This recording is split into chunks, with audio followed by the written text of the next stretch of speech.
कहानी की शुरुआत में हम समुद्र से उठते हुए एक तूफान को देखते हैं, लेकिन आज बारिश पानी की नहीं बल्कि प्लास्टिक और बाकी कचरे की हो रही थी। इस वक्त रोड से गुजर रही एक गाड़ी में हम बारबरा और उसकी बेटी को देखते हैं। यह अजीब सा नजारा देखकर बारबरा ने अपने एक्स हस्बैंड को फोन किया। बर्कले ने फोन उठाते ही उनसे कहा कि तुम लोग जल्दी से वापस आ जाओ, लेकिन आधे रास्ते में वो ट्रैफिक में फंस गए। बारबरा ने अपनी बेटी से कहा कि तुम भागकर बिल्डिंग के अंदर चली जाओ, जो बिल्कुल पास ही थी। बाहर खड़े बर्कले ने देखा कि उसकी बेटी के ऊपर एक एंकर गिरने वाला है। वो तुरंत भागते हुए गया और अपनी बेटी को बचा लिया। थोड़ी देर बाद बारबरा भी आ गई और पूरा परिवार मिल गया। अथॉरिटीज के पास इस अजीब सिचुएशन को रोकने का कोई तरीका नहीं था। सब लोग बस आसमान को प्लास्टिक से भरा हुआ देख रहे थे। समुद्र से बाहर आए कचरे के अंदर टाइटैनिक भी थी, जो 114 साल बाद आखिरकार न्यूयॉर्क पहुंची गई। इन सभी अजीब घटनाओं की शुरुआत हुई जब कुछ मछुआरे समुद्र में मछली पकड़ने गए थे, पर जैसे ही उन्होंने जाल डाला तो मछलियों के साथ साथ उनके बीच एक समुद्री जीव भी उनकी पकड़ में आ गया। इसके बाद हम बाकले को देखते हैं, जिसे समुद्र में तेल लीक होने की खबर मिली। उसे ब्रिटिश फौज के साथ मिलकर सफाई का काम करना था। मिशन के लिए जाते हुए वो लंदन से गुजरा ताकि अपनी बेटी कर्बी को सही सलामत उसकी माँ के पास पहुंचा दे। अपनी बेटी और पिछली बीवी को अलविदा कहने के बाद बार्कले सार्जेंट हैना के साथ एयरपोर्ट गया और फिर मिलिट्री प्लेन में बैठ गया। जल्द ही वो एक खुफिया जगह पर पहुंचा जहां उस समुद्री जीव की डेड बॉडी रखी गई थी। वहां पता चला कि यह जीव समुद्र के किनारे से लगभग 3 मील दूर मिला है। मछुआरों ने जब मॉन्स्टर को जाल से निकलते देखा तो उन्होंने उसे गोली मार दी और उसके शरीर को इंटरनेट पर बेचने की कोशिश की, लेकिन कर्नल ने सही समय पर एक्शन लिया, केस को छुपाया और उस शरीर को खरीद लिया ताकि आर्मी उस पर रिसर्च कर सके। पियर्स कहने लगा कि इस तरह के समुद्री जीवों के बारे में पुराने समय की कहानियों में बताया जाता है। इनकी प्रजाति को होमो एक्वा कहा जाता था। जब साइंटिस्ट ने बॉडी को चेक किया तो उन्हें क्रीचर के गले के नीचे एक मोती मिला, बिल्कुल वैसा ही जैसा उन्हें पहले मिले हुए स्पेसिमेन में मिला था। समुद्र के नीचे रहने वाले इन जीवों से बात करने के लिए आर्मी ने पहाड़ों में कैंप्स लगाए और एक मशीन से सिग्नल भेजा। अंधेरा होने के बाद जब बाकी लोग सो रहे थे तो मॉर्गन और सैरा को काम दिया गया कि उस होमो एक्वा की बॉडी को गार्ड करें। रात के लगभग 2:30 बजे दोनों को लगा कि कुछ तो गड़बड़ है। अचानक जमीन में पानी भरने लगा और सारा आगे बढ़ते हुए धंसने लगी। मॉर्गन ने उसे बचाने की कोशिश की और हाथ बढ़ाया, लेकिन सारा को किसी चीज ने जोर से नीचे खींच लिया। कुछ ही सेकंड बाद मॉर्गन भी उसी तरह नीचे चला गया। नीचे जाने से पहले उसने मदद के लिए कॉल की, लेकिन बाकी फौजी समय रहते नहीं आए। साथ ही वो बॉडी भी चोरी हो गई थी। तभी अलार्म बज उठा और सारे फौजी उठकर देखने लगे। जनरल जब टेंट में पहुंचा तो उसे मॉर्गन और सारा कहीं नहीं मिले। जब उसने रेडियो पर उनसे बात करनी चाहिए तो पता चला कि रेडियो तो जमीन के नीचे है। उन मॉन्स्टर्स के जाने के बाद जमीन फिर से सख्त हो गई थी। जब पियर्स नीचे झुककर चेक कर रहा था तो उसे मॉर्गन का हाथ मिला। उस वक्त बार्कले को समझ आ गया कि उसे बहुत ही खतरनाक मिशन पर भेजा गया है। उसने पूछा कि ये कौन सा जीव है। हैना ने बताया कि उनकी टीम का यही काम है। वो अनजान जीवों से बातचीत करने की कोशिश करते हैं, लेकिन ये होमो एक्वा कोई एलियन नहीं है। वो इंसानों से भी पहले से धरती पर रहते हैं और हजारों सालों से वो समुद्र के नीचे थे, लेकिन अब वो दोबारा से जाग गए हैं और प्लैनेट को वापस लेना चाहते हैं। उस रात आर्मी ने एक होमो एक्वा को बीच की तरफ आते देखा। जनरल ने अपने फौजियों को बंदूकें नीचे करने को कहा क्योंकि वो बात करना चाहता है। ट्रांसलेशन डिवाइस की मदद से पियर्स ने उस क्रीचर से बात की और उसे एक मीटिंग के लिए बुलाया। वो क्रीचर बहुत गुस्से में था क्योंकि उसके एक आदमी को मछुआरों ने मार दिया था। इस पर पियर्स ने कहा कि मैंने भी अपने 2 फौजी खोए हैं। इसके बाद दोनों ने एक पीस एग्रीमेंट किया ताकि दोनों गुट एक दूसरे को मारना बंद करें। एग्रीमेंट के बाद भी उस फिशमैन ने कहा कि हमारे लोग छुप छुप कर जीने से थक चुके हैं। उसी पल दुनिया के हर देश में लोग होमो एक्वा को पहली बार सामने आता हुआ देखने लगे। उनका कहना था कि वो इंसानों से पहले से यहाँ पर रहते हैं, ये उनकी भी दुनिया है। दोनों प्रजातियों के बीच में पहली ऑफिशियल मीटिंग लंदन में हुई।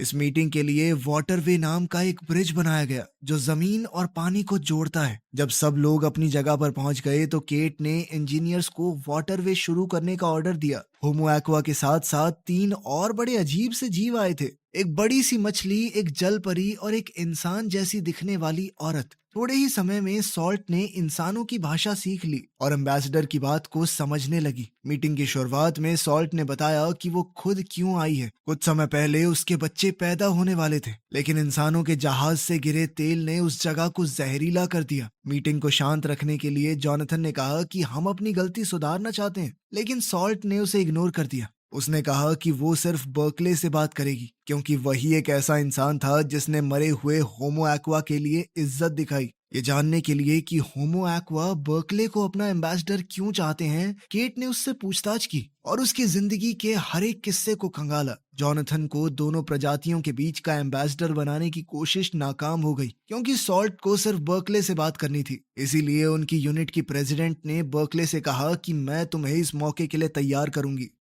होटल पहुंचकर जहां बर्कले कुछ दिन रुकने वाला था, उसने देखा कि वहां बहुत कड़ी सिक्योरिटी है। उसके कमरे में उसकी बेटी और पिछली बीवी पहले से थे। बारबरा को जब पता चला कि बर्कले को होमो एक्वा के साथ नेगोशिएशन के लिए चुना गया है, तो वो चौंक गई। उधर केट ये सोच रही थी कि अगर लड़ाई छिड़ी तो वो क्या करेंगे। फिर तय किए गए समय पर बर्कले होमो एक्वा के साथ मीटिंग करने गया। शुरुआती बातचीत के बाद सॉल्ट ने कमेटी के लोगों से थेम्स नदी का एक गिलास पानी मांगा। एजेंट्स तुरंत उठकर पानी लेने गए। जैसे ही पानी का वो ग्लास कमरे में आया, बर्कले ने वो ग्लास सॉल्ट को देने की कोशिश की, लेकिन सॉल्ट ने कहा कि ये पानी तुम्हारे लिए है। ये सुनते ही बर्कले हिल गया। उसे समझ नहीं आया कि क्या करे। पानी पीने की बजाय वो एक स्पीच बोलने लगा जो स्क्रीन पर लिखी हुई थी। लेकिन जब सॉल्ट ने कहा कि मुझे ये रटी रटाई स्पीच नहीं चाहिए, तो एम्बेसडर ने स्क्रिप्ट छोड़ दी और कहा कि पानी और मिट्टी का गंदा होना इंसानों की बेवकूफी का नतीजा है। अपने लोगों की गलती मानते हुए बर्कले ने कहा कि इंसानों ने धरती को बर्बाद किया है, लेकिन अब वो नुकसान सुधारना चाहते हैं। ये सुनकर सॉल्ट ने कहा कि मुझे तुम पसंद आए। उस रात होटल के कमरे में बर्कले ने अपनी बेटी को आते देखा और समझ गया कि उसे नींद नहीं आ रही।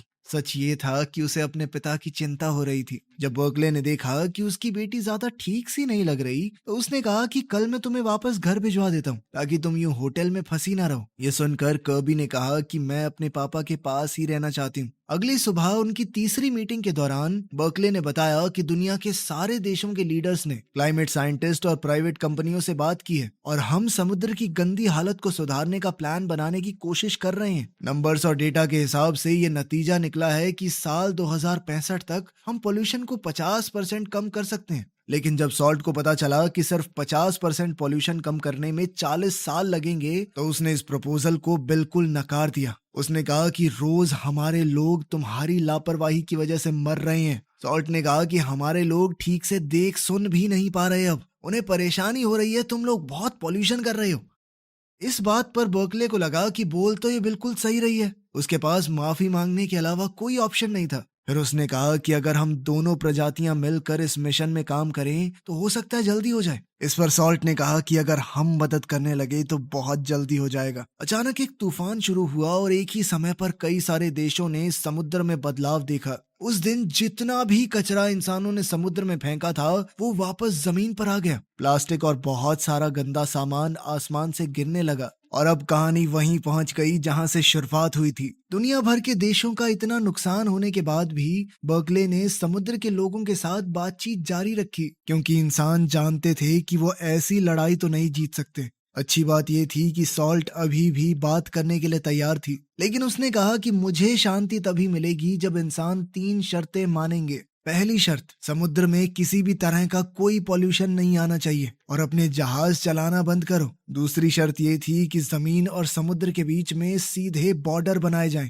ताकि इंसान समुद्र के अंदर ना जाए, क्योंकि इंसान जमीन पर रहने के लिए बने हैं। उन्हें ना ही समुद्र और ना ही उसके पास के आसमान में जाना चाहिए। ये सुनते ही कमेटी के मेंबर्स भड़क गए, क्योंकि इससे सभी कॉन्टिनेंट्स पर रहने वाले लोग एक दूसरे से कट जाएंगे। जब सॉल्ट ने देखा कि कमरे में इंसान ज्यादा गुस्सा हो रहे हैं, तो उसने अपनी आवाज बदली और एक आदमी का रूप ले लिया ताकि उन्हें कंट्रोल कर सके। जैसे ही लोग शांत हुए और अपनी सीट पर वापस गए, सॉल्ट अपने असली रूप में वापस आ गई। फिर वो तीसरी शर्त बताने लगी जो इंसान और समुद्री लोगों के बीच में शांति के लिए जरूरी है। इसके लिए उसने समुद्र के कुछ कोऑर्डिनेट्स दिए और कहा कि अगली मीटिंग वहां पर होगी। इसमें सिर्फ दूर समुद्र तक जाना ही नहीं है, बल्कि बर्कले को 5 मील नीचे डाइव करना पड़ेगा ताकि वो होमो एक्वा से उनके घर में मिल सके। अब अगली चुनौती ये थी कि इतनी गहराई तक जाना भी बहुत मुश्किल है, क्योंकि 5 मील नीचे पानी का प्रेशर बहुत ज्यादा होता है। आज तक ऐसी कोई सबमरीन बनी ही नहीं है जो 5 मील नीचे तक डाइव कर सके।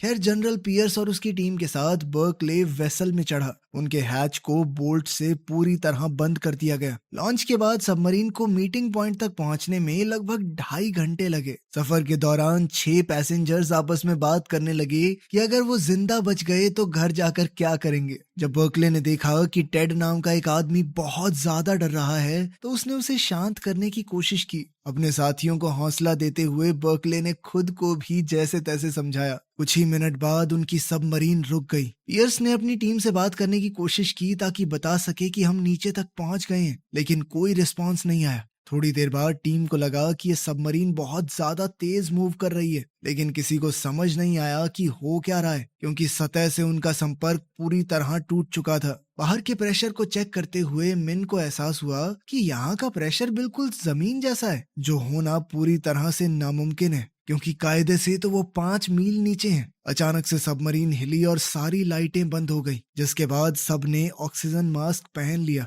जब हैच खुला तो सब हैरान रह गए, क्योंकि पानी सबमरीन के अंदर आया ही नहीं। इसीलिए उन्होंने बाहर निकलने का फैसला किया। बाहर जाकर उन्होंने देखा कि वो एक गुफा के अंदर है, जहाँ का टेम्परेचर भी 21 डिग्री सेल्सियस है और हवा में ऑक्सीजन बहुत है। जब टीम इस जगह को देखकर हैरान हो गई तब सॉल्ट सामने आई। उसने बताया कि तुम पहले इंसान हो जो इतनी गहराई तक पहुंचे हो। इस एनवायरनमेंट को खास उनके लिए ही तैयार किया गया है, इसीलिए वो अपना ऑक्सीजन मास्क हटा सकते हैं। सॉल्ट उन्हें मीटिंग रूम में ले गई, जहां उनकी स्पीशीज के लोग जमीन और समुद्र का फ्यूचर डिसाइड करने के लिए जमा हुए थे। उस रात केट को अपनी टीम के एक मेंबर का कॉल आया। उसे पता चला कि कई देशों के डिप्लोमैट्स के बीच में कोडेड बातें हुई हैं। फोन पर बात करते वक्त ही केट पर एक स्नाइपर ने हमला कर दिया, लेकिन उसके बॉयफ्रेंड ने उसे बचाते हुए अपनी जान दे दी। उसी वक्त टेड, जो कि अकेला डिप्लोमैट है जिसने अपना ऑक्सीजन मास्क नहीं उतारा, उसने सॉल्ट को एक गिफ्ट दिया। जब बर्कले को समझ आया कि वो ग्लोब असल में सिर्फ एक कवर है, अंदर कुछ और ही मौजूद है, तो वो तुरंत झपटा ताकि सॉल्ट से उसे दूर ले जा सके।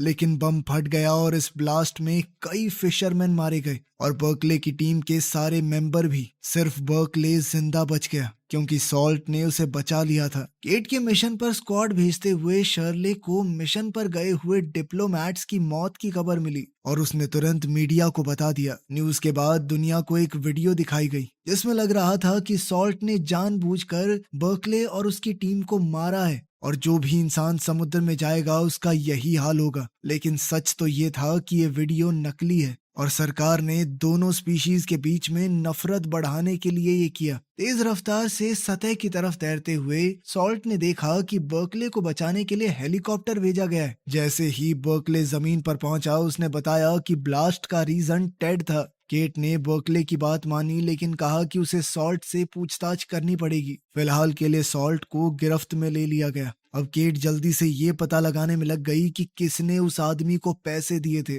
उस आदमी को स्टेज 4 कैंसर था और वो इस मिशन को पूरा करने के लिए कुछ भी कर सकता था। सॉल्ट की तेज समझ की वजह से उसकी प्रजाति पर इल्जाम नहीं लगा, लेकिन अब उसे एक स्टील के डब्बे में बंद कर दिया गया। ये जानकर कि उसकी दोस्त को लैब में बंद करके उसके ऊपर एक्सपेरिमेंट किए जाएंगे, तो बर्कले ने एक्शन लिया। ट्रक की चाबी लेकर उसने गाड़ी रिवर्स की और डब्बे को नदी में गिरा दिया। जैसे ही सॉल्ट आजाद हुई, बर्कले खुद भी पानी में कूद गया और सॉल्ट ने उसे बचाया।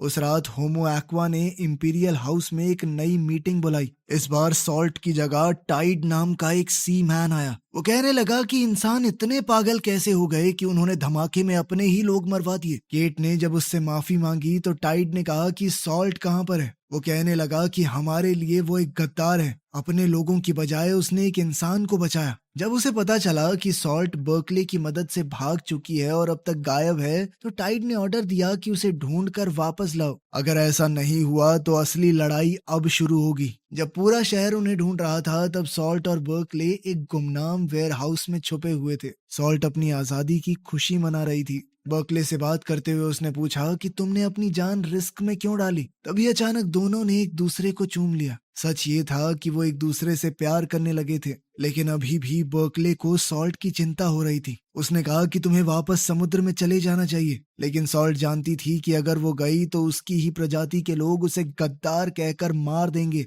ये सब सुनने के बाद बर्कले इस नतीजे पर आया कि उन्हें शहर छोड़ना होगा। उसने अपनी पार्टनर की मदद ली और एक जवान लड़के का मोबाइल फोन चुरा लिया ताकि वो बारबरा यानी अपनी एक्स वाइफ से बात कर सके, क्योंकि अब शायद वही है जो उनकी मदद कर सकती है। लेकिन बर्कले की मदद करने की बजाय बारबरा ने कॉल को गवर्नमेंट एजेंट्स के साथ शेयर कर दिया और उन दोनों को मिलने के लिए एक जगह पर बुलाया ताकि बर्कले को पकड़ा जा सके। जब बर्कले ने देखा कि बारबरा गाड़ी पैक कर रही है तो वो सॉल्ट के साथ ब्रिज की तरफ भागा और वहां पर दोनों को घेर लिया गया। उसी वक्त केट की टीम के एक आदमी ने बताया कि वो वीडियो नकली है जिसमें सॉल्ट ने इंसानों के खिलाफ लड़ाई छेड़ी थी। ये सुनते ही केट ने अपने फौजियों को पीछे हटने का ऑर्डर दिया, लेकिन जनरल गन्सबर्ग जिद करने लगा कि उस औरत को रोको। जैसे ही केट को समझ आया कि जनरल जरूरत पड़ने पर सॉल्ट को मार भी सकता है, तो उसने अपनी टीम को ऑर्डर दिया कि जल्दी से अपना टारगेट बदलो और ब्रिटिश फौजियों पर बंदूक तान दो। जब दोनों फौज आपस में भिड़ने वाली थी तभी अचानक से सॉल्ट ने बहुत तेज चीख मारी और फिर नदी में कूद गई।